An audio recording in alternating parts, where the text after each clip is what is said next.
Well, we also blocked out some important refurb news at Universal Orlando. The Mummy is finally getting its refurb starting next year for, they say, 6 months. We'll see. I wrote it yesterday, and everything was in B mode. Imhotep was it may have been C mode. I've seen a better version of that. He doesn't come out. He doesn't tell you silence. He doesn't anything.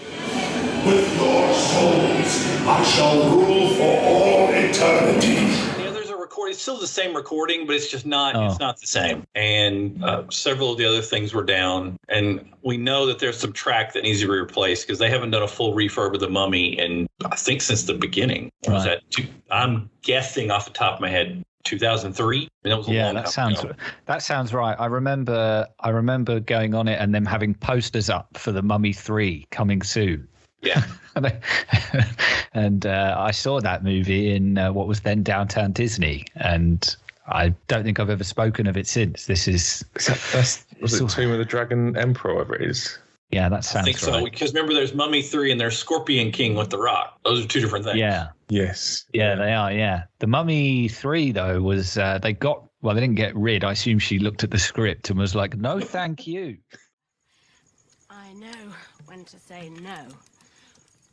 Rachel Weisz was not in it, and Brendan Fraser had like zero chemistry with whoever replaced her. I can't remember who it was, but yeah, I'm really gutted about the Mummy. I mean, well, I go two ways on it, obviously, because I think they've done, obviously, I mean, remains to be seen the extent of the work that they do to this. I know there's some suggestion it might be what's known as a retrack.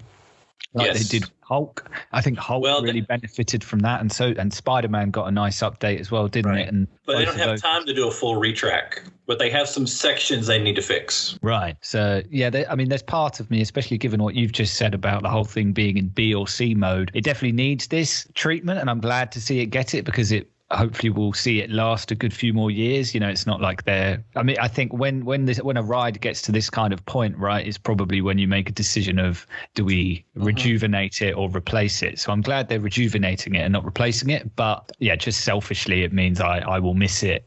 If my trip goes ahead in the spring, it will be closed at that point, which is a shame because I think it is my favorite ride, certainly at Universal Studios, and it's probably top 3 across the 2 parks there. So I'll miss it, but I guess I'll just have to come back in 2024. I rode the Mummy 3 or 4 times on 2 days ago. And everything worked wonderfully, but it tends to run better in the morning. But as the day goes on, it tends to be like us at work. It tends to move a little slower. Imhotep gets towards the end of his shift. Is like, your end will be my beginning. Yeah. Just speed it up. No one got him his damn coffee. That's the problem.